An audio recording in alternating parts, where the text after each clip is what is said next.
Finalmente. Bem-vindo, Neo.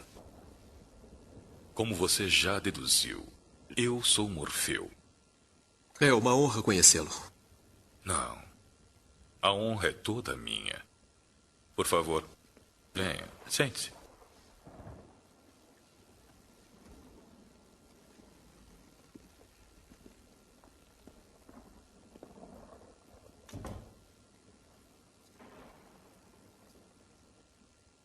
Imagino que, nesse momento, deve estar se sentindo um pouco como Alice, caindo pela toca do coelho. Mais ou menos assim. Vejo isso nos seus olhos. Tem a expressão de um homem que aceita o que vê, porque espera acordar. Ironicamente, isto não está longe de ser verdade. Você acredita em destino, Neo? Não. E por que não? Porque não gosto da ideia de não ter o controle sobre a minha vida. Eu sei exatamente o que quer dizer. Deixe eu contar por que está aqui. Está aqui porque sabe alguma coisa. E o que você sabe não consegue explicar, mas sente. Você sentiu toda a sua vida. Tem algo de errado no mundo, não sabe o que é, mas percebe, como uma farpa na sua mente, que o deixa louco.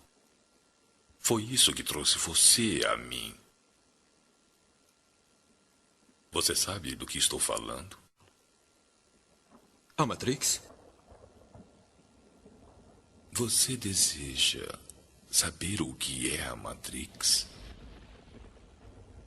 Ela está em todo lugar, em torno de nós. Agora mesmo aqui nesta sala. Pode vê-la quando olha pela janela ou quando liga a TV. Pode senti-la quando vai trabalhar, ou vai à igreja, ou quando paga os impostos. Ela é um mundo que se apresenta aos seus olhos para que não veja a verdade. Que verdade? De que é um escravo, Neo. Como todos, você nasceu cerceado numa prisão que não sente pelo olfato, paladar ou tato. Uma prisão para sua mente.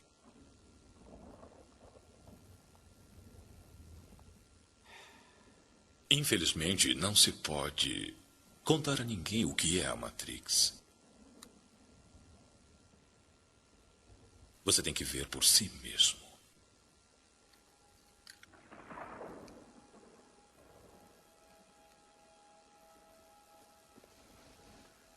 Esta é sua última chance. Depois não haverá retorno. Tomando a pílula azul, a história acaba aqui. Você acorda no seu quarto e acredita no que preferir acreditar. Tomando a pílula vermelha, fica no país das maravilhas. E eu lhe mostro a profundidade da toca do coelho.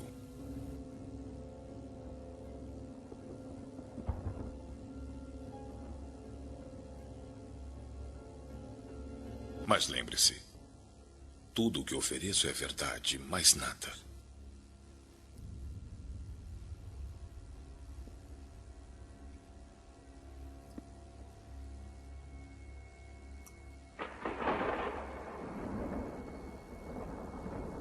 Venha comigo. Isto é a construção. É o nosso programa carregando. Podemos baixar qualquer coisa, de roupas a equipamentos, armas, treinamentos simulados, qualquer coisa de que necessite. Estamos dentro de um programa de computador? É tão difícil de acreditar? As roupas diferentes, os plugs nos braços e na cabeça sumiram. Seu cabelo mudou. Sua aparência agora é o que chamamos de autoimagem residual. É a projeção mental do seu eu digital. Isto não é real? O que é real? Como se define real? Se você se refere ao que pode sentir, cheirar, provar e ver, então real são apenas sinais elétricos interpretados pelo seu cérebro. Este é o mundo que você conhece. O mundo como ele era no final do século XX. Ele existe hoje apenas como parte de uma simulação neurointerativa, que chamamos de Matrix. Você tem vivido em um mundo de sonho. Este é o mundo como existe hoje.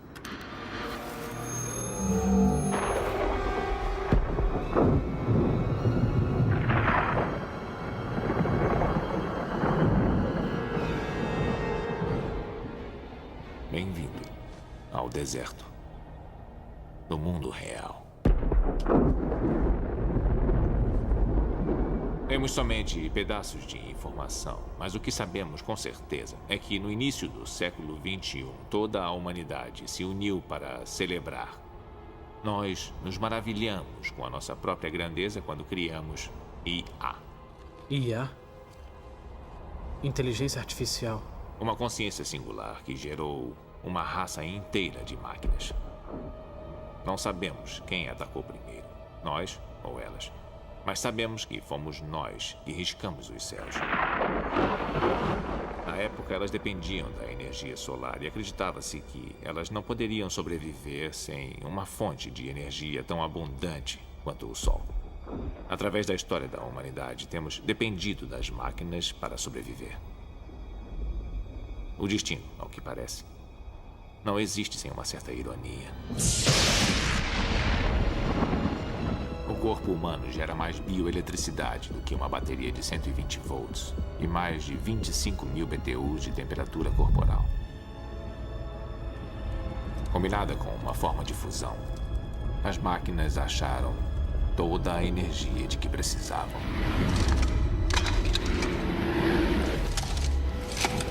Há campos, Neo. Campos sem fim.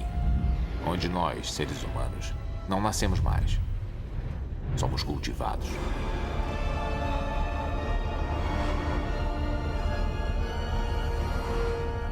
Durante muito tempo não acreditei. Então vi os campos com meus próprios olhos. Eu os vi liquefazerem os mortos para alimentar os vivos via intravenosa. E ali, encarando a pura e horrorosa precisão, consegui perceber a evidência da verdade. O que é Matrix? É controle. Matrix é um mundo irreal gerado por computador. Construído para nos manter sob controle. Para transformar um ser humano nisto. Não. Eu não acredito. Não é possível. Eu não disse que seria fácil, Neo. Disse que seria verdade. Pare! Deixe-me sair! Deixe-me sair! Eu quero sair!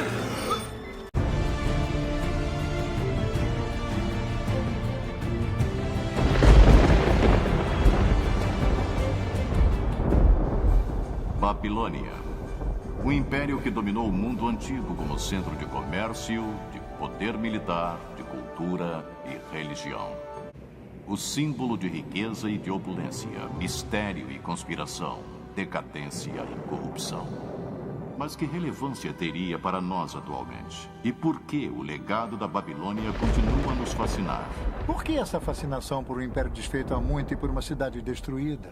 Porque na Bíblia, a Babilônia é mais do que apenas um lugar no mapa. A Babilônia simboliza uma ideia, uma filosofia, uma forma de pensamento oposto a Deus. Os sonhos grandiosos dos construtores da Torre de Babel nos dá nosso primeiro vislumbre de uma civilização organizada contra Deus. Apocalipse 17, 3 e 4. E vi uma mulher montada numa besta escarlate, besta repleta de nomes de blasfêmia, com 7 cabeças e 10 chifres. Achava-se a mulher vestida de púrpura e de escarlate, adornada de ouro, de pedras preciosas e de pérolas. Na sua fronte estava escrito o nome, mistério, Babilônia a Grande, a mãe das meretrizes e das abominações da terra. Então o anjo me disse, a mulher que viste é a grande cidade que domina sobre os reis da terra. No livro do Apocalipse, Babilônia a Grande se torna a palavra código para um sistema anticristão monstruoso. Apocalipse 18:3. Pois todas as nações têm bebido do vinho do furor da sua prostituição, como elas se prostituíram aos reis da terra. Também os mercadores da terra se enriqueceram à custa de sua luxúria. Uma atitude contra Deus que está presente hoje, presente através da história, e que irá atingir seu clímax no final dos tempos. Mas não importa o que haja pela frente, o triunfo supremo de Deus sobre todas as coisas está assegurado. A vitória final de Deus sobre a Babilônia a Grande. Apocalipse 18, 9 e 10.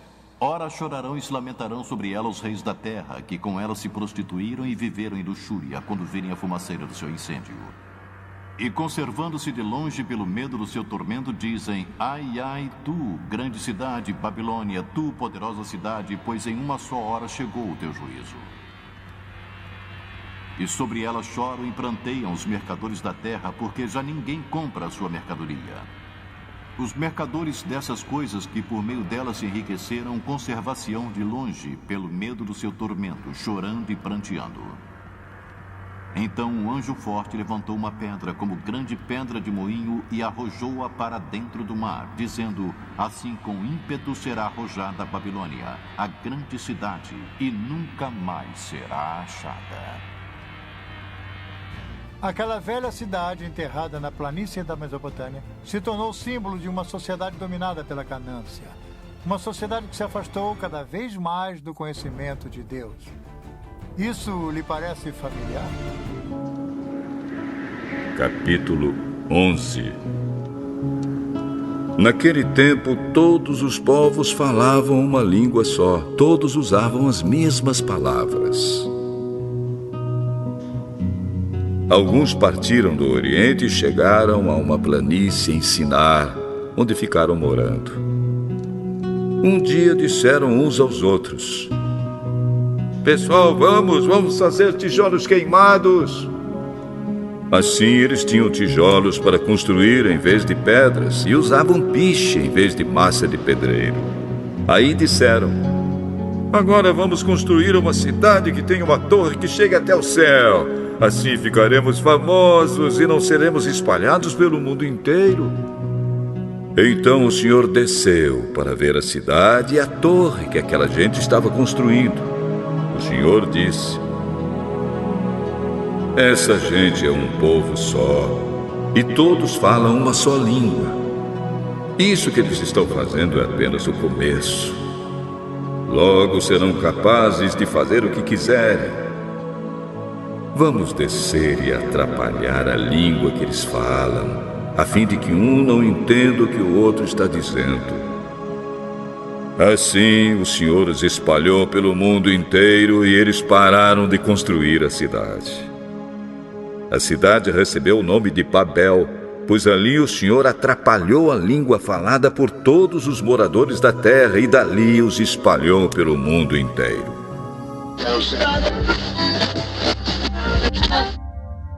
A Torre de Babel é narrada no capítulo 11 da Bíblia. Mas um personagem importante dessa história está no capítulo 10. Seu nome é Nimrod, filho de Cuxi, filho de Cã, filho de Noé. A Bíblia conta que Nimrod foi o primeiro homem poderoso na terra.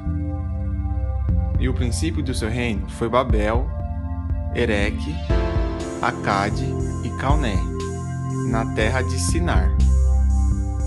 Nesse tempo, toda a terra falava apenas uma única língua, e havia um único continente. A ordem de Deus para Noé e sua família era de que eles povoassem toda a terra.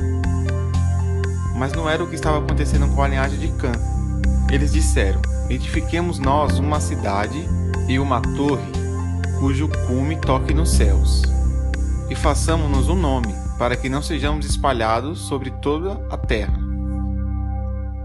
Então o Senhor disse: eis que o povo é um, e todos têm uma mesma língua, e isto é o que começaram a fazer, e agora não haverá restrição para tudo o que eles intentarem fazer.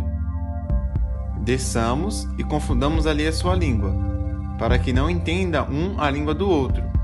Assim o Senhor os espalhou dali sobre a face de toda a terra, e cessaram de edificar a cidade.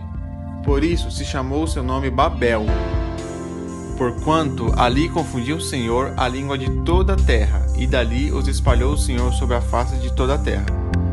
Essa narrativa, portanto, nos conta que a divisão de línguas e de continentes foram feitas por intervenção divina. Saindo da Bíblia, em 1596, o geógrafo holandês Abraham Ortelius, conhecido por ser o criador do primeiro atlas moderno, criou a teoria de Pangeia. Justamente, essa teoria supõe que os continentes um dia foram apenas um único e grande continente, chamado de Pangeia. Mas esse foi separado por terremotos e inundações. Em 1912, essa teoria se tornou oficialmente uma teoria científica. Não dá para saber com precisão quando esse evento ocorreu. A Bíblia diz em Gênesis 10 que Éber teve um filho, ao qual chamou de Peleg, porquanto em seus dias a terra foi repartida. Peleg foi o quarto da geração de Sem, quinto da geração de Noé, 15º da geração de Adão. Há aqueles que acreditam que ocorreu antes do nascimento de Peleg, o que faz muito mais sentido, pois ocorreu algo semelhante com Noé e outros personagens bíblicos. Um pai colocando o nome do filho de acordo com a situação em que o filho nasceu ou o que esperava que acontecesse. Mas também há aqueles que defendem a teoria de que esse evento ocorreu no ano da morte de Peleg, ou durante a sua vida.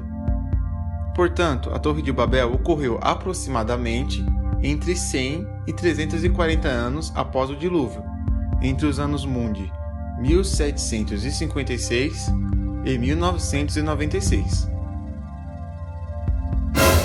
Após o dilúvio, Deus disse a Noé que as pessoas deveriam se espalhar pela terra. Naquela época, todos falavam a mesma língua. Com o tempo, algumas pessoas se mudaram para o leste, se instalando em um vale em Senaar. Eles aprenderam a transformar argila em tijolos e escolheram resistir aos planos de Deus. Anciões do povoado, ouçam-me. Para que ficarmos espalhados como poeira? Vamos ficar aqui juntos. Vamos construir uma cidade enorme, uma torre que se estenderá até o céu. Nos tornaremos famosos e seremos lembrados para sempre. Ele está certo. Viva Nimrod, o maior! Esta é a história daquele famigerado projeto de construção. Um que mudou a história da humanidade para sempre. Torre de Babel. Ela está em Gênesis capítulo 11, versículos 1 a 9. Em resumo, ali diz que, após o dilúvio, alguns dos descendentes de Noé resolveram desafiar o Deus verdadeiro. Primeiro, ficaram aglomerados no mesmo lugar, ao invés de obedecerem à ordem divina de espalhar e encher a terra. Depois, praticaram a idolatria e iniciaram a construção de uma grande torre, supondo que esta, por ser muito alta, os salvaria de uma outra eventual inundação. Foi Nimrod, segundo a Bíblia, que fundou essa cidade chamada Babel e a torre que possuía o mesmo nome. Seus orgulhosos cidadãos assim a chamavam porque, dependendo da pronúncia, eles diziam Bab-ilu, significaria porta de Deus ou porta dos deuses. Porém, Moisés, o autor do Gênesis, fez um trocadilho irônico. Ele afirma e chama a cidade não de Bab-ilu, portal dos deuses, mas de Bavel, isto é, confusão. A arqueologia tem descoberto que esses povos da antiguidade não construíram apenas uma, duas, mas várias torres, todas na região do Iraque, que é onde ocorreram esses acontecimentos bíblicos. Existem ali muitas ruínas de torres altas de diâmetro gigantesco, chamadas zigurats. A data dessas torres é de cerca de 2200 a.C. aproximadamente. Agora, é difícil saber se alguma delas teria sido a torre mencionada na Bíblia. Mas eu queria deixar de lado essa questão arqueológica do episódio para focar o sentido filosófico ou teológico do que esse episódio teria a dizer para o nosso tempo. A Bíblia diz que naquela ocasião, antes da construção da torre, todos os homens falavam uma só língua, todos usavam as mesmas palavras. Isso está em Gênesis capítulo 11, verso 1. Pois bem, Foi com a construção de Babel que as línguas foram confundidas, dando origem a diferentes idiomas, que foram se multiplicando e hoje formam mais de 5.000 diferentes línguas e dialetos catalogados no nosso tempo. A multiplicidade de falas não fazia parte original dos planos de Deus, pois o papel primordial da linguagem era dar ao ser humano a capacidade de se exprimir, comunicar, compreender e ser compreendido. É lógico que há outros meios de comunicação, mas esta seria a principal delas. E o que fez Babel? Confundiu tudo, deixando os homens incomunicáveis. Após o grande dilúvio, que colocou o mundo debaixo d'água, os descendentes de Noé tinham como missão repovoar a terra. Estes homens passaram a habitar a terra na região de Sinar e lá edificaram uma cidade. Todos os homens falavam uma só língua e por isso os homens se entendiam e cooperavam em suas empreitas.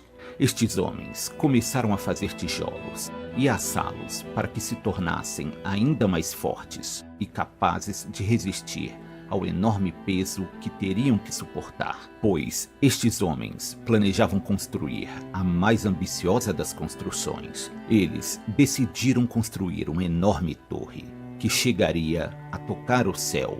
Os homens começaram a edificar a gigantesca torre e tudo parecia bem. O enorme edifício crescia mais e mais a cada dia. Então, Deus desceu até a terra para observar o que os homens estavam fazendo e se deparou com aquela enorme edificação que os homens estavam construindo. Então, Deus constatou que os homens formavam um único povo e assim todos falavam a mesma língua. Como um só povo e falando a mesma língua, nada parecia impossível para os homens e assim poderiam eles construir qualquer coisa.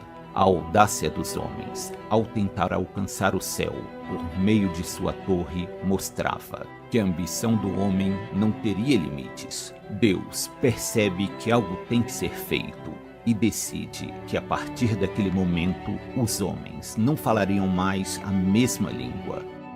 Sem conseguir se comunicar, a construção da torre se tornou impossível, pois os homens não mais se entendiam. Os desentendimentos entre os homens fizeram que a construção da torre fosse abandonada. Os homens abandonaram a cidade, que ficaria conhecida como Babel, e se espalharam pelo mundo. Estes criariam novos povos, que teriam suas próprias línguas. E foi assim que Deus criou as diversas línguas faladas sobre a terra.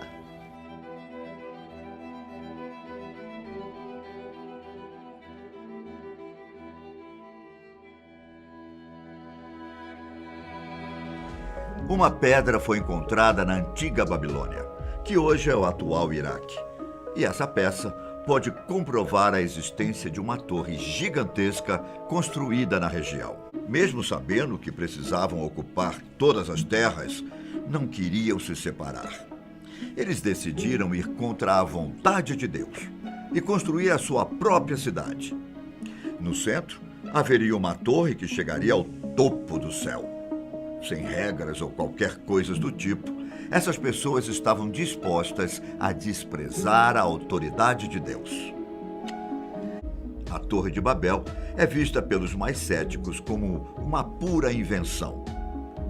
Mas será que é mesmo? Um professor da Universidade de Londres afirma que uma tabuleta comprova a existência da Torre Gigante. A descoberta não é das mais recentes, para ser sincero. No entanto, só agora é que conseguiram traduzir as informações inscritas na pedra. Agora é possível ver a imagem de uma torre, muito parecida com os zigurates. Para quem não sabe, zigurate é uma forma retangular de templo criada pelos sumérios, tipo uma pirâmide mesmo. Também era comum aos assírios e babilônios. Começava grande na base e ia ficando cada vez mais fina. A imagem na pedra mostra a figura de um zigurate com 7 níveis. Seria uma espécie de representação simples de uma grande torre. Mas, pelo modo que desenharam, parece que a construção era realmente grande mesmo. Além da torre, também é possível ver a figura de um rei, usando chapéu em forma de cone. O texto traz detalhes sobre a história da construção, que muito tem a ver com os relatos em Gênesis. Vamos ao que traduziram na pedra. Assim a gente pode ter condição de comparar as histórias para ver se bate. Um trecho pode ajudar muito nessa missão. Escuta isso. Do mar superior, que é o Mediterrâneo, ao mar inferior, que é o Golfo Persa, das terras distantes e das pessoas em suas habitações, eu mobilizei para fazer esta torre. Bode Hodger, pesquisador do Answers in Genesis, disse que concorda que a pedra é bastante reveladora. Ela tem a capacidade de confirmar que a torre bíblica realmente existiu. A imagem na pedra ainda mostra outros mistérios que estão ligados com a torre bíblica. Está preparado para saber o que supostamente tinha no topo da construção? Pelo menos 7 grandes degraus podem ser vistos na imagem da pedra. Juntas, elas formam algo parecido com uma pirâmide de base reforçada. Só que, além disso, a imagem representa mais. É possível ver o que tem em cima da torre, bem lá no topo, bem no finzinho. Teria um espaço especial. Esse espaço seria destinado especialmente para observar as estrelas e realizar cerimônias religiosas. Então, a intenção era realmente ficar perto do céu, para conseguir ver o que tem lá, além de ter uma conexão maior com Deus. Isso é bem parecido com o que os descendentes de Noé queriam fazer. A ambição dessas pessoas chegou nesse ponto, o de chegar próximo do céu, com uma construção feita por seres humanos que são imperfeitos. Nem mesmo o pesquisador da Universidade de Londres conseguiu ignorar todas essas semelhanças. A pedra pode mesmo estar se referindo à Torre de Babel. Essa seria a primeira vez que um artefato histórico traz alguma comprovação real sobre a Torre Bíblica. A gente sabe que a antiga pedra foi encontrada na antiga Babilônia, ou seja, o atual Iraque. Mas e as ruínas? Existe algum rastro sobre onde exatamente a torre havia sido construída? Alguns intérpretes concordam com a tradição dos judeus e dos árabes. A Torre de Babel teria sido o Templo de Nabu, que estava a mais ou menos 16 quilômetros ao sul de Babilônia. E adivinha quantos níveis essa torre teria? Sim, isso mesmo. 7 níveis. Eu repito, 7 níveis. O mesmo tanto da imagem na pedra. Se isso é uma coincidência, então é uma coincidência bem interessante. Outros intérpretes defendem que a localização é outra. A Torre de Babel teria sido construída na própria cidade da Babilônia. Seria um conhecido zingurate com o nome de Etemenanque. E sabe qual o significado desse nome que parece um palavrão? A casa da fundação do céu e da terra. Pam, pam, pam, pam. Então, essa torre supostamente foi destruída por Xerxes no ano de 472 a.C. O entulho teria sido retirado pelos próprios habitantes da região. No local ficou apenas uma enorme cratera. Existe uma tradição judaica que acredita que Deus mandou fogo do céu e consumiu toda a Torre de Babel, até mesmo a base. Daí realmente fica difícil para a gente saber onde estava ou para onde foi. Também existe outra tradição, mas dessa vez ligada com o ar. A Torre de Babel poderia ter sido derrubada pela força do vento, que arrancou tudo de uma vez. E se for verdade? Construíram uma grande torre, uma só língua, um só povo, um império, tomado por grandes expansões territorial. Livro de Flávio Joséfo, capítulo 6. Cuxi, o filho mais velho de Cã, teve 6 filhos. E justamente o último filho de Cã é Nimrod. E Nimrod é neto de Noé. Quanto a Nimrod, 6º filho de Cush, ficou entre os babilônios. Depois de tudo isso, Nimrod se constituiu rei sobre eles. Nimrod, ele foi o primeiro rei sobre a face da terra. E Cush gerou a Nimrod, que foi o primeiro potentado. Potentado significa poderoso sobre a terra. Foi um valente caçador diante de Deus, e é por isso que se diz, como Nimrod, valente caçador diante da face do Senhor. E os sustentáculos, essa palavra é bem curiosa, né, irmãos? Sustentáculos. Parece que é o princípio, né? E é justamente o princípio. Os sustentáculos de seu império foram Babilônia, Araque, Acade e Calane, cidades que estão todas na terra de Sinar. E Nimrod se estabeleceu-se logo no centro da humanidade naquela época praticamente, né? Dessa terra saiu Assur, filho de Nimrod, que constituiu Nínive, Rebote-Ir e Calé e Rezém. E entre Nínive e Cale é Rezém, a grande cidade. Rezém, ela é uma tipologia da grande meretriz, como eu posso dizer para os irmãos, a cidade sede da grande prostituta e da besta, né? Nimrod, ele começou pequeno. Não tem o chifre da besta que ele começa pequeno? Nimrod também começou pequeno. Nimrod começou pequeno, ele começou em Babilônia, cidade dele. O povo adorou a Nimrod, se esqueceu-se de Deus e constituiu só um povo, uma só língua, um só império. E Nimrod era o poderoso sobre eles. E constituíram Nimrod como seu imperador e rei. Que Nimrod, ele começou em Babilônia e se sagrou rei em Nínive. Provas históricas, livros históricos provam que Nimrod se sagrou rei em Nínive, tá?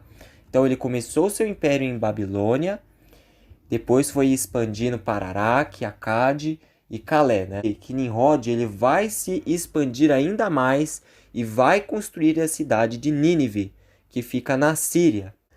E vai construir cidades como Rebote, Calé e Rezém, que Rezém é uma tipologia da sede da grande meretriz, da grande prostituta, Babilônia do futuro, dedos da estátua. No capítulo 4 a gente tem a história de Nimrod. Agora vocês vão entender melhor por que Nimrod é o que é e por que ele quis se sagrar rei. Os 3 filhos de Noé, Sem, Cã e Jafé, nascidos 100 anos antes do dilúvio, foram os primeiros homens a deixar as montanhas para morarem nas planícies, o que os outros não ousavam fazer. Assustados ainda com a desolação universal, que foi o dilúvio, causada pelo dilúvio, eles foram um exemplo para aquele povo e deles deu ânimo. Em outras palavras, mas o exemplo deles animou a estes a imitá-los. E deram o nome de Sinar. Sinar é a primeira terra, a primeira cidade, o primeiro local de habitação após o dilúvio.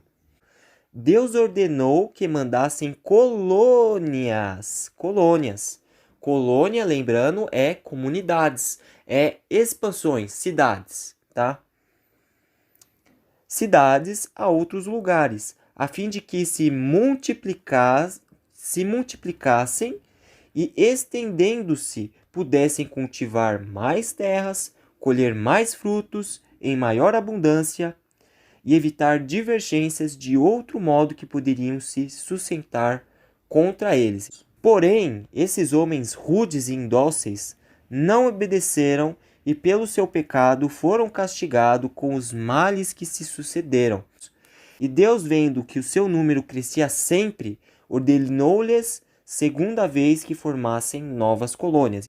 Esses ingratos, porém, esquecidos de que deviam a ele todos os seus bens, a quem? A Deus, e atribuindo-se a eles mesmos, continuaram a desobedecer-lhes, a acrescentar à sua desobediência a impiedade de imaginar que era uma cilada que se lhes armava. Eles não queriam da dependência de Deus, eles queriam depender-se de si mesmos, a fim de que, estando divididos, pudesse Deus mais facilmente destruí-los. Nimrod, neto de Cã, um dos filhos de Noé, foi quem os levou a desprezar a Deus dessa maneira. Houve um líder dentre eles que levou a desprezar a Deus.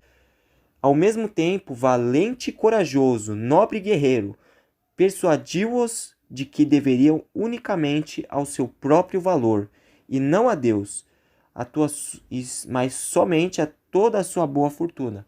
Então a gente percebe que Nimrod ele era poderoso literalmente sobre a terra naquele tempo. E como aspirava ao governo que queria que escolhessem como chefe, e abandonando a Deus, perceba, abandonando a Deus, ele conhecia a Deus, ofereceu-se para protegê-los contra ele. Uma pessoa que iria contra Deus, custe o que custar. Então a gente vê a tipologia do anticristo aqui, porque o anticristo vai ser contra tudo o que se chama Deus. Povo insensato, deixou-se dominar pela sua estulta convicção de que lhe seria vergonhoso ceder a Deus. Então percebe que o povo ele ficou envergonhado de se ceder a Deus e quis montar um grande exército contra Deus, querendo tomar posse das coisas que eram de Deus. E começaram a trabalhar nessa ova com incrível ardor, trabalhando, toda hora trabalhando. A multidão e a atividade dos operários fez com que a torre, em pouco tempo, se elevasse a uma altura acima de qualquer expectativa. Mas a sua debilidade fazia com que parecesse menos alta do que era de fato. Então a gente percebe aqui que o povo estava trabalhando com grande ardor para levantar aquela torre o mais alto possível. E Deus, irado com essa loucura, não quis, no entanto, exterminá-los, como fizera seus antepassados, cujo, aliás, havia sido inútil todo aquele exemplo, mas pôs divisão entre eles, fazendo com que uma única língua se multiplicasse em um instante, de tal modo que não mais se entendiam. Confusão fez com que se desse ao lugar onde se havia construído a torre o nome de Babilônia, pois Babel em hebreu significa confusão. Todos os homens daquela tribo tinham uma só língua e construíram uma torre tão alta que parecia que se elevaria até o céu. Mas o Deus Todo-Poderoso levantou contra eles tão violenta tempestade que foi derribada e fizeram com que aqueles que haviam construído falassem no mesmo instante diversas línguas. E o nome daquela cidade se tornou Babel. Babel, Babilônia. Babilônia, Grande Babilônia. Grande Babilônia, Apocalipse 17, a grande meretriz. Capítulo 5. A diversidade de línguas obrigou a multidão quase infinita desse povo a dividir-se em colônias.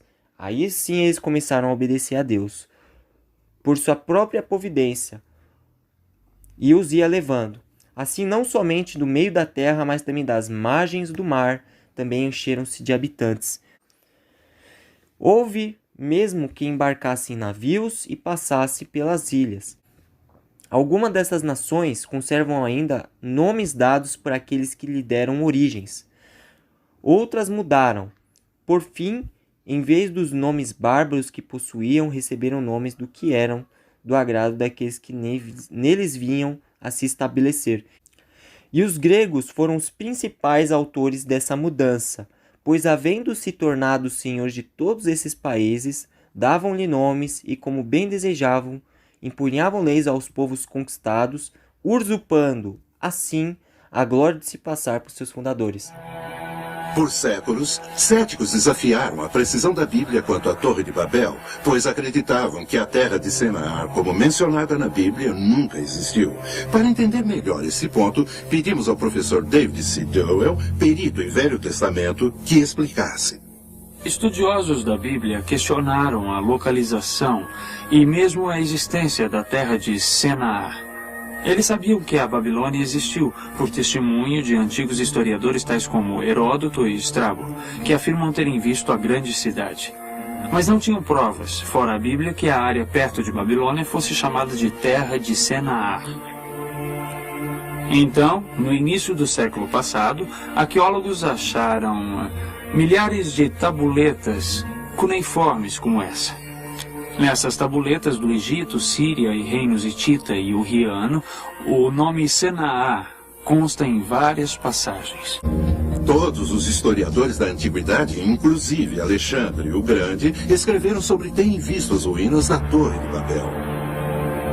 Houve muitas escavações arqueológicas nos últimos 100 anos que desenterraram os grandes tesouros da Suméria, Assíria e Babilônia no Iraque. A localidade de Birs Nimrod, em Borsippa, tem sido a preferida por muitos arqueólogos como sendo a Torre de Babel. O zigurate de Ur e as ruínas de Et-Menanke, perto da Babilônia, têm sido ainda mais preferidas. Será um desses lugares o possível local da Torre de Babel? As provas arqueológicas mais fortes combinadas com relatos bíblicos favorecem a localização de Et-Menanke, que fica no Iraque, na Babilônia, 80 quilômetros ao sul de Bagdá. Esse local constou recentemente do livro de referências de seleções como sendo a localização provável da Torre de Babel. Hoje, na Babilônia, um modelo dessa torre está exposto no Museu Nabucodonosor. Mas quando a Bíblia diz que a torre pretendia alcançar os céus, não era num sentido físico, mas como um meio de comunicação. Veja, eles estariam usando cristais de quartzo, como esse cristal de quartzo aqui na minha mesa. Se eles forem empilhados na altura certa, trarão ondas de rádio. O capítulo 11 do Gênesis diz que a torre foi construída de tijolos queimados. Isso significa que foram intensamente queimados. Feitos com areia e aquecidos sob intenso calor, esses tijolos teriam adquirido uma característica de quartzo, tornando-os como um rádio gigante. Mas só isso não bastaria para conseguirem se comunicar. A arqueologia revela que muitos sacerdotes antigos usavam corpetes e tiaras com cristais que faziam parte desse equipamento de comunicação. Todas as antigas civilizações conheciam o poder dos cristais para se comunicarem com os deuses.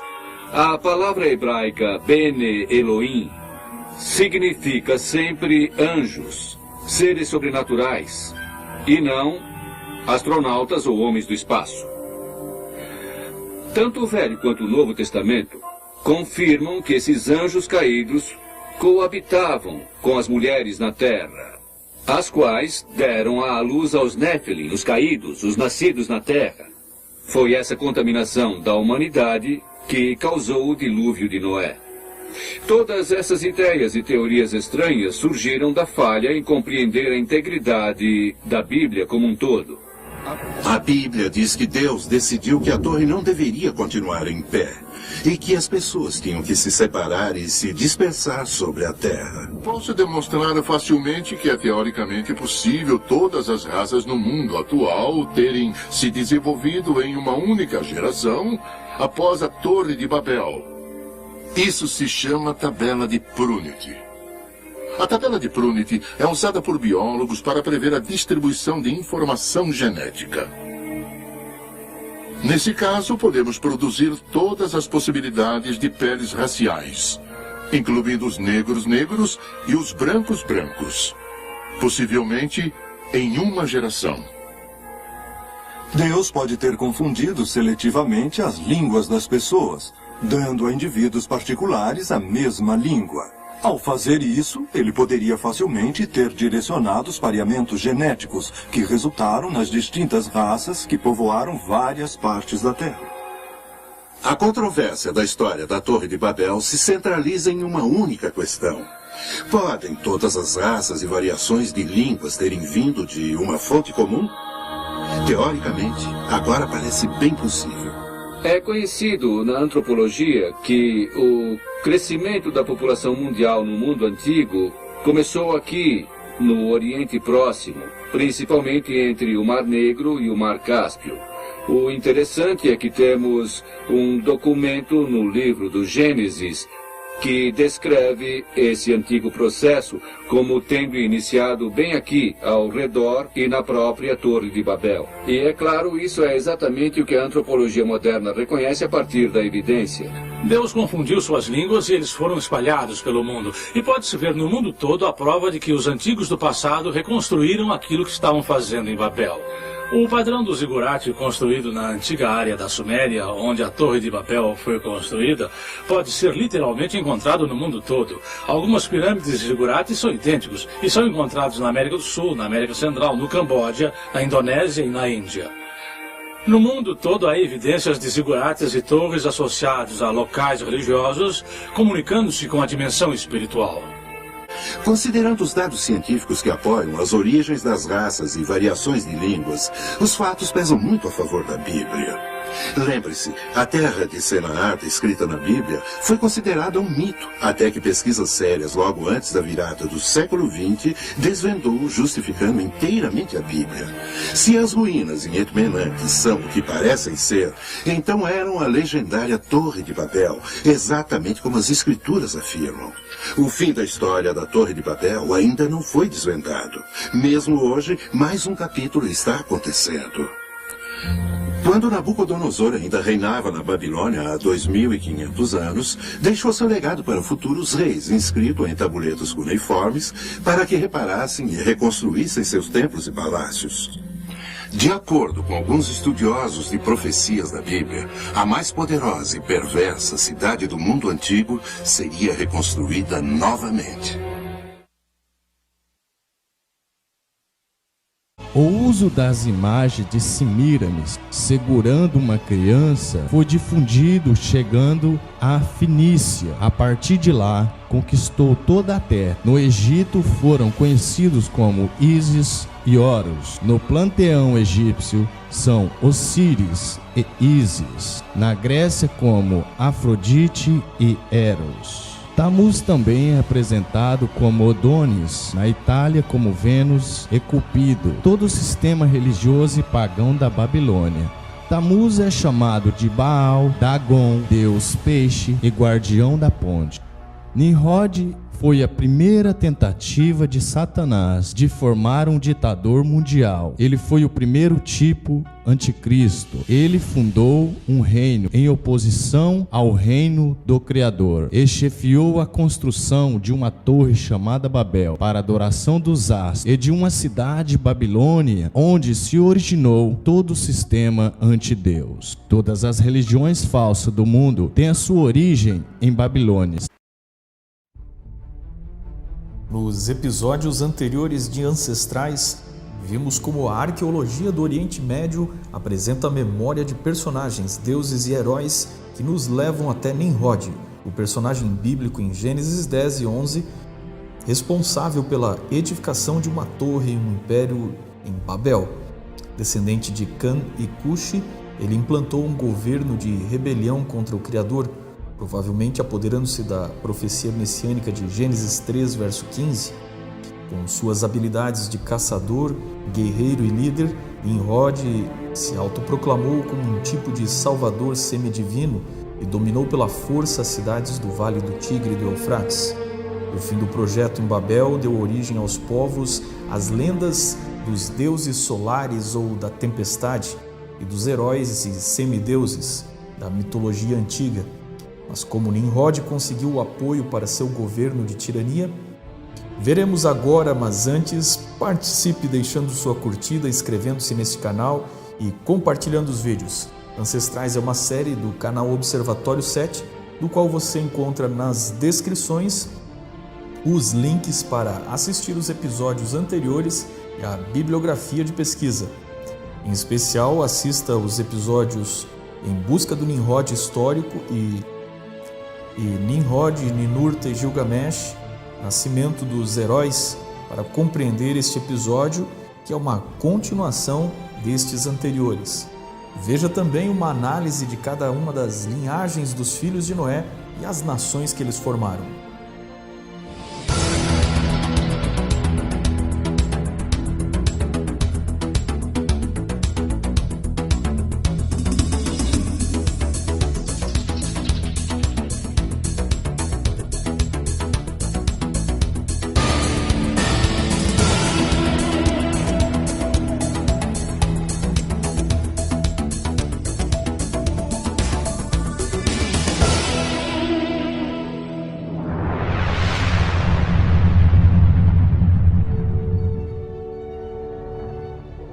Até mesmo estudiosos descrentes da Bíblia já admitem algum tipo de dilúvio que moldou as tradições antigas.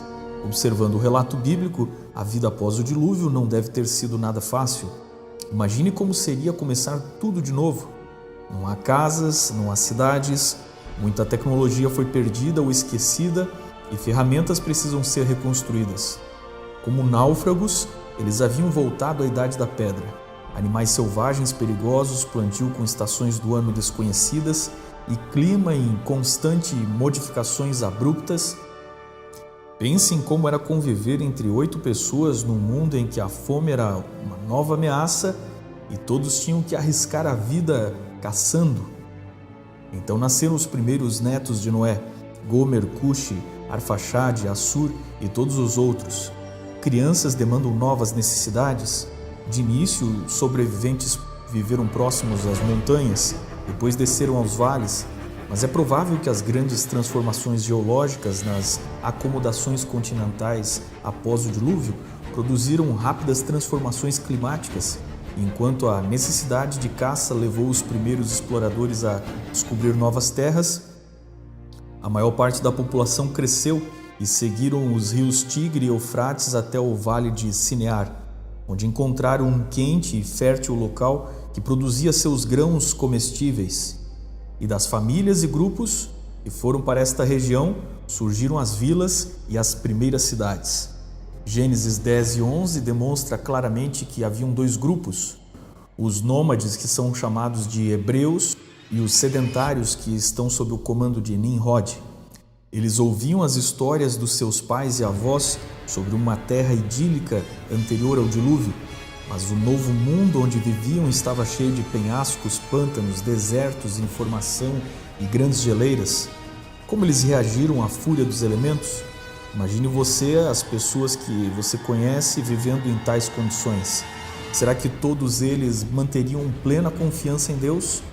O filho de Noé, chamado Cam, parece que não aceitou muito bem essas mudanças. Ele era avô de Nimrod e a Bíblia já registra um rompimento entre ele e seu pai, igual seu filho Canaã também é citado. Nada sabemos das esposas dos filhos de Noé, quem elas eram, de que família eram, teriam tido conhecidos, familiares e amigos entre os que pereceram no dilúvio? Certamente. Como reagiram ao novo mundo sem estas pessoas? Será que lembravam deles? Será que sentiam saudades dos seus familiares e contavam histórias sobre eles? Será que elas lamentavam o mundo que ficou para trás, tal como a mulher de Ló voltou-se para Sodoma? É possível, pois entre os 8 da Arca de Noé, alguém trouxe a memória dos dias antes do dilúvio e contou as histórias de uma forma um pouco diferente do relato que temos na Bíblia. Quando a insatisfação tomou conta, haviam apenas 2 caminhos a seguir. O primeiro era rebelar-se e negar a existência de Deus, pois nem todas, mas pelo menos algumas formas do ateísmo partem da decepção com Deus e com a vida. Uma vez não satisfeitas as expectativas, considerando a vida injusta, o ateísmo prefere negar a existência de Deus por não concordar com a maneira de Deus interagir com o mundo. É uma reação puramente emocional, já que negar a existência de alguém só porque não concordamos com esta pessoa não é necessariamente o argumento para dizer que essa pessoa não existe. Sempre existiram ateus e pessoas com mentalidade naturalista, e certamente, tal como acontece hoje, o dilúvio foi explicado apenas por coincidências de desastres naturais. Vivendo num vale, construir uma torre seria uma segurança muito grande contra inundações. Em vários registros de cidades da Mesopotâmia, Temos indícios de inundações constantes que deveriam lembrar a eles do que havia acontecido no dilúvio e com isso motivá-los a tomar providências contra um próximo dilúvio. O segundo caminho era redefinir Deus. Alguém que tivesse se rebelado contra Deus e não cresce mais nele, ou desejasse viver independente dele, poderia criar seu próprio sistema religioso. Mas, obviamente, naquele momento teria que ter criado outros deuses.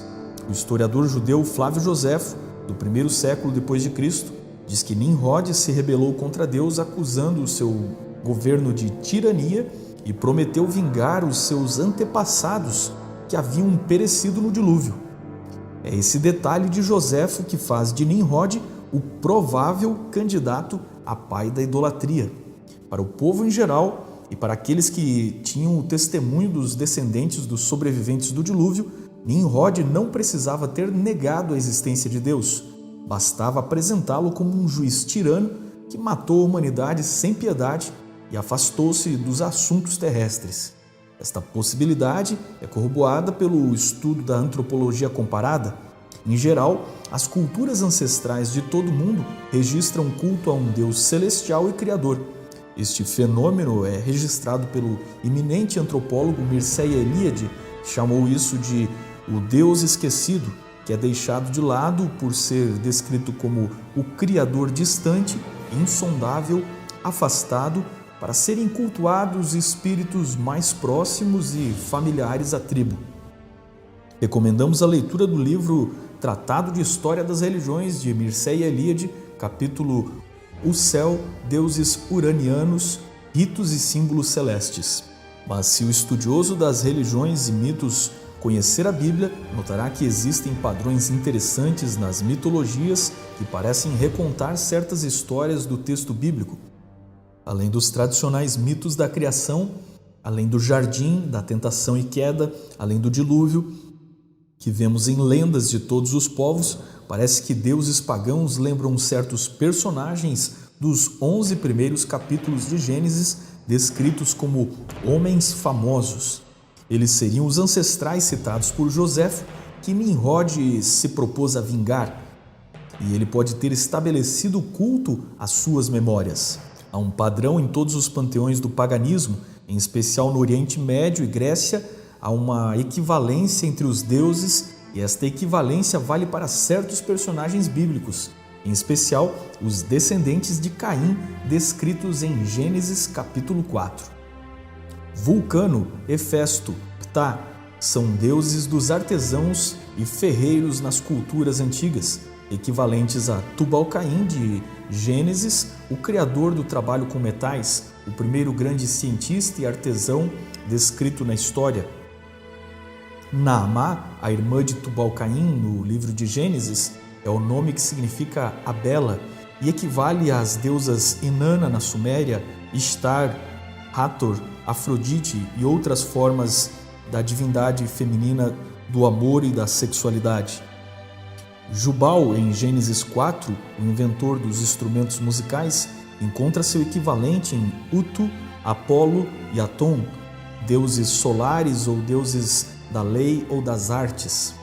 Jabal, o primeiro grande negociante, latifundiário, possuidor de grandes rebanhos, que é dito habitar em tendas antes do dilúvio, tem um equivalente no deus Hermes, ou Mercúrio dos romanos, que em mitologias arcaicas é um deus pastor, depois um deus do comércio e da riqueza, do assassino Lameque, que foi o primeiro polígamo da história e pai de toda esta linhagem de homens secularmente bem-sucedidos, descendentes de Caim. Na mitologia, Zeus não era o criador, mas tomou o lugar de chefe e era famoso por suas aventuras amorosas e pela sua licenciosidade sexual. Zeus tem vários equivalentes, releituras e certamente foi um mito que somou diversos personagens, construindo sua identidade ao longo da formação histórica. O próprio mito de Zeus e Cronos, presente em várias culturas, nos lembra a disputa entre Noé e o seu filho Cã. Estes famosos de Gênesis 4, os descendentes de Caim, foram os gigantes do mundo antes do dilúvio, os Nefilins, palavra hebraica que, segundo o Dicionário Internacional de Teologia do Antigo Testamento, Harris e Atcher Jr., define para nefilins termos associados com a ação de ser maravilhoso, ser forte ou poderoso. Embora a Septuaginta tenha traduzido nefilins como gigantes, sendo razoável supor que tinham estatura elevada, o sentido do termo identifica-se com heróis de renome, notáveis, guerreiros violentos e famosos. Este sentido está conectado com Gênesis 6, verso 4, que diz que antes do dilúvio haviam valentes varões de renome, ou seja, os famosos daqueles dias. Eles eram os ídolos, os heróis do mundo antigo. A memória destes poderosos, belos e habilidosos deu a ideia para os primeiros deuses que os homens conceberam. Os filhos de Deus em Gênesis 6 têm sido erroneamente interpretados como alienígenas ou como anjos caídos, tomando por base o apócrifo livro de Enoque. Mas tal livro não tem valor inspirado e essa interpretação desconsidera totalmente o contexto do próprio texto, ultrapassando o limite da própria lógica. Anjos caídos ainda existem também ao culto deles e nunca se viu tal experiência repetida na produção de seres gigantes. Definitivamente, anjos não procriam com homens, pois são de natureza muito diferentes. Aliás, até onde sabemos, anjos nem sequer procriam entre si, pois não temos um aumento do número de demônios, e Jesus, quando interrogado sobre se haveria casamentos no céu, disse que seríamos como os anjos, denotando uma natureza diferente da nossa. O contexto bíblico mostra que Golias e os gigantes de Hebron eram de estatura elevada, mas eles não eram filhos de anjos. A interpretação de nefilins do mundo antigo não pode ultrapassar o próprio limite do contexto bíblico, e apesar do livro de Enoque ter um trecho citado por Judas, isso não quer dizer que podemos usar o livro como fonte inspirada. O uso seletivo de fontes não inspiradas ocorreu várias vezes, mas é um direito exclusivo do profeta, assim como Paulo cita filósofos pagãos, mas necessariamente não endossa tudo o que eles escreveram. Ou seja, a linhagem descrita em Gênesis 4, os filhos dos homens, descendentes de Caim, tinham belas filhas como Naamá, que foram cobiçadas pelos filhos de Deus, que eram nada mais do que as linhagens dos homens fiéis, descendentes de Sete e descritos no capítulo 5. Os filhos de Caim pereceram no dilúvio, então estão registrados em Gênesis 4 apenas por um objetivo: mostrar que as linhagens de Caim e Sete se misturaram e a influência dos ímpios estava corrompendo os justos, ao ponto que se tornou necessário um dilúvio antes que a virtude desaparecesse definitivamente da humanidade. Dito isso, voltamos aos edificadores de Babel, que tinham alimentado o espírito de murmuração contra Deus. De modo ingrato, se esqueceram que a história do dilúvio não é sobre a destruição do mundo, e sim sobre como Deus salva uma família da destruição. Entretanto, enquanto murmuravam contra Deus, como sendo arbitrário, severo, aceitaram o governo do mais cruel dos tiranos. Os homens de Babel tinham se decidido a estabelecer um governo que fosse independente de Deus, e certamente criaram seus próprios deuses, provavelmente em memória aos descendentes de Caim que pereceram no dilúvio.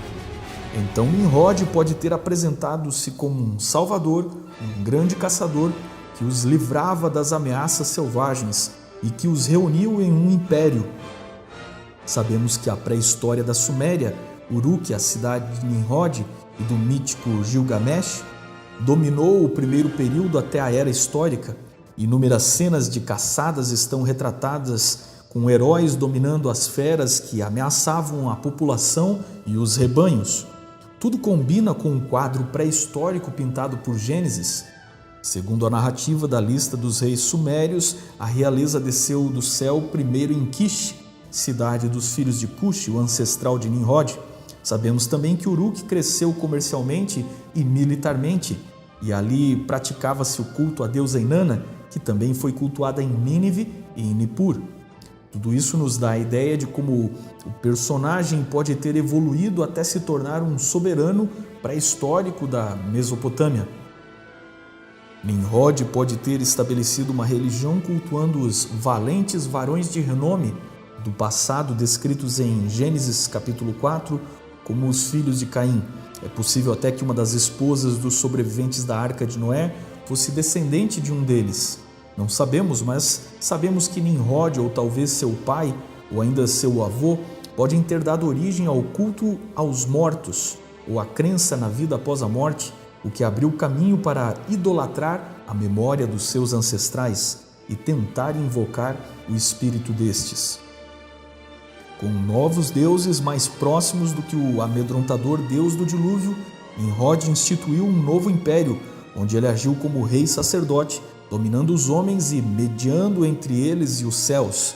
A astronomia presente entre eles iria se tornar a astrologia, e o sacerdote que previa os tempos e estações parecia ter poderes mágicos. A construção de uma torre era para eles a porta do céu, Babel, ou o lugar onde o soberano da Suméria alcançava o mundo dos deuses, caminho para idolatrar a memória dos seus ancestrais e tentar invocar o espírito destes.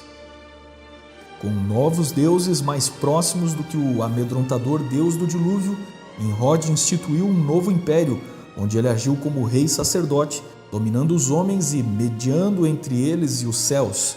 A astronomia presente entre eles iria se tornar a astrologia, e o sacerdote que previa os tempos e estações parecia ter poderes mágicos.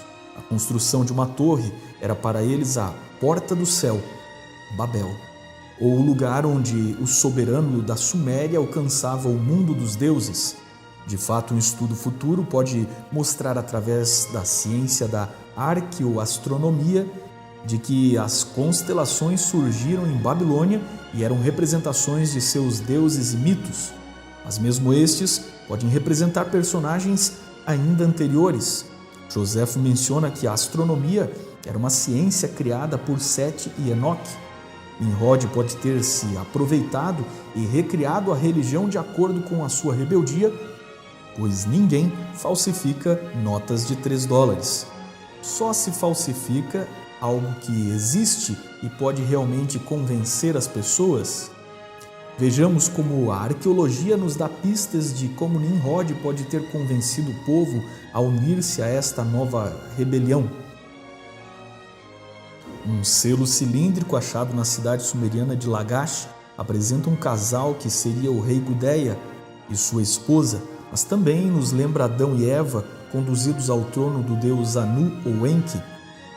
O rio da vida sai do trono da divindade e o casal está em posição de clemência, súplica de penitência. Através deles vem uma serpente quadrúpede alada, um dragão, mas o deus que lhes serve de intercessor é o próprio dragão, sob a forma humana. Repare a serpente sobre os ombros daquele que leva o casal pela mão. Este ser é Ninjinsida, a serpente, o guardião do trono e da árvore do conhecimento, ou a própria serpente do Éden. Em outras palavras, esta mitologia conserva a história de Gênesis, mas inverte os valores e o caráter dos personagens. Satanás é a serpente dragão, mas em lugar de tentador e inimigo do homem, ele é apresentado como um ser divino que fornece o conhecimento negado por um Deus e em sua tirania nega a água da vida eterna para um casal humano. Nesta perversão, Deus é mau e Satanás é o intercessor que tenta aliviar o sofrimento humano. Noutro mito, os deuses estão revoltados com muitos trabalhos, então Ea, o deus Enki, resolve criar um ser humano para ser escravo dos deuses e do barro faz Adapá. Enki lhe dá sabedoria, mas não dá vida eterna.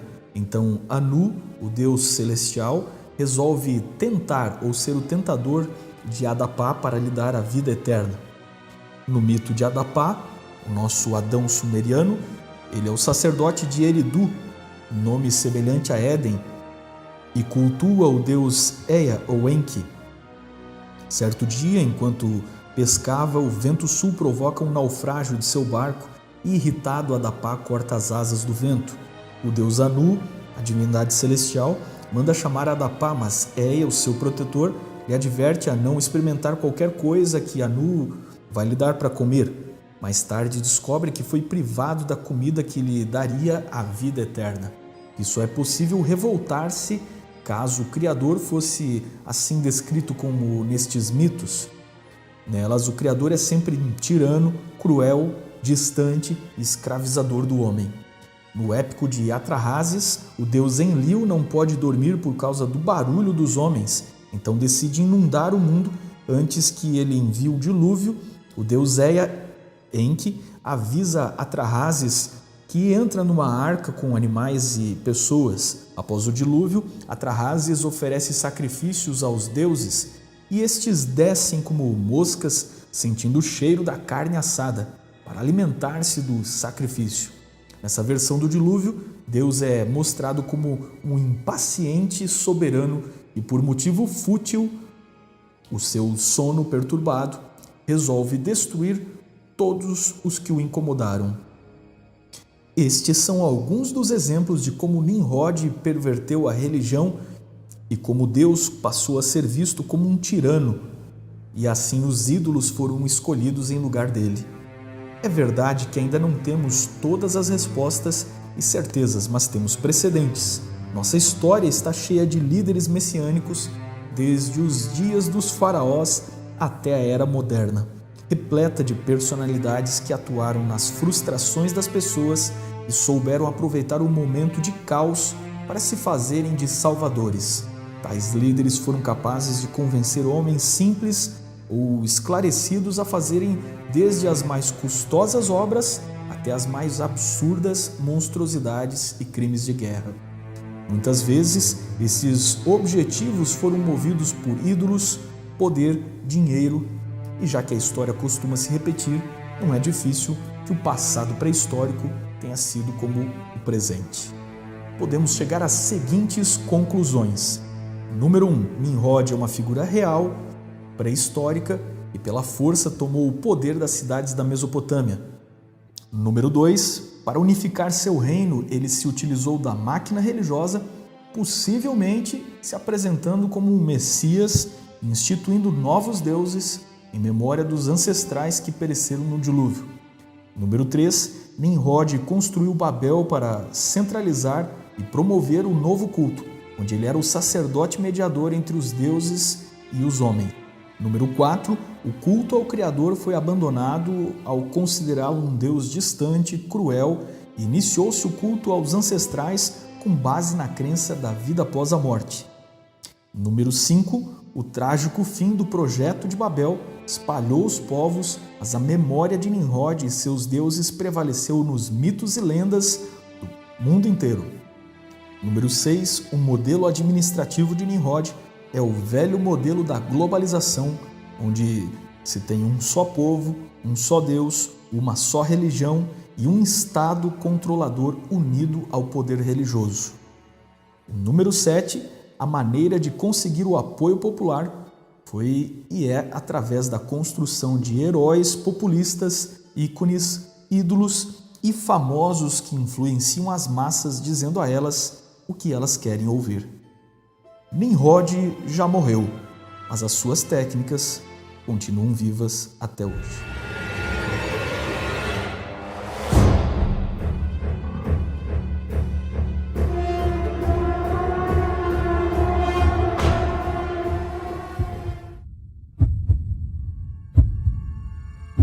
O maçom Albert Pike escreveu uma carta a Giuseppe Mazzini em 1871, que explica com clareza o delinear do plano dos Illuminati para a Terceira Guerra Mundial. Giuseppe Mazzini foi um líder revolucionário italiano em meados dos anos 1800, bem como um agente dos Illuminati. Albert Pike, figura maçônica histórica de grau 33, grão-mestre e criador da jurisdição do Sul do rito de ordem escocesa. Seguem-se excertos da carta mostrando como 3 guerras mundiais foram planejadas por muitas gerações. A Primeira Guerra Mundial deve ser provocada a fim de permitir que os Illuminati derrubem o poder dos czares na Rússia e de tornar esse país uma fortaleza do comunismo ateu.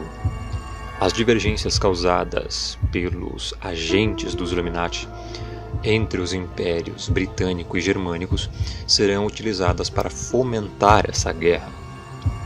No final da guerra, o comunismo será construído e utilizado a fim de destruir os outros governos e a fim de enfraquecer as religiões.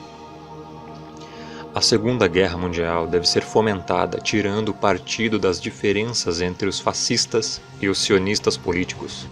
Esta guerra deve ser provocada para que o nazismo seja destruído e que o sionismo político seja forte o suficiente para instituir um Estado soberano de Israel na Palestina. Durante a Segunda Guerra Mundial, o comunismo internacional deve tornar-se forte o suficiente para equilibrar a cristandade, que seria então restringida e realizada em xeque até o momento em que iria precisar dele para o cataclismo social final. A Terceira Guerra Mundial deve ser fomentada, aproveitando as diferenças causadas pelo agente dos Illuminati entre os sionistas políticos e os líderes do mundo islâmico. A guerra deve ser conduzida de tal forma que o Islã, o mundo árabe muçulmano e o sionismo político, o Estado de Israel, se destruam mutuamente. Enquanto isso, as outras nações uma vez estarão mais divididas sobre esta questão e serão obrigadas a lutar até o ponto de exaustão física, moral, espiritual e econômico completo. Vamos desencadear os nihilistas e os ateus e vamos provocar um cataclismo social formidável que, em todo o seu horror, mostrará claramente às nações o efeito do ateísmo absoluto, origem da selvageria e da turbulência mais sangrenta. Em seguida, em todos os lugares, os cidadãos serão obrigados a defender-se contra a minoria mundial dos revolucionários, exterminará esses destruidores da civilização, e a multidão, desiludida com o cristianismo, cujo espírito deísta a partir desse momento seguirá sem bússola ou sem direção, ansioso por um ideal, mas sem saber para onde proferirá a sua adoração, receberão a verdadeira luz através da manifestação universal da pura doutrina de Lúcifer, trazida finalmente à vista do público. Esta manifestação será o resultado do movimento reacionário geral que seguirá a destruição do cristianismo e do ateísmo, ambos conquistados e exterminados ao mesmo tempo. Carta escrita por Albert Pike em 1871, revelando que a maçonaria orquestraria, fomentaria e perpetraria as grandes 3 guerras mundiais. A carta estava em exposição no Museu Britânico, na biblioteca em Londres, até 1977, antes de ser retirada inexplicavelmente da vista do público.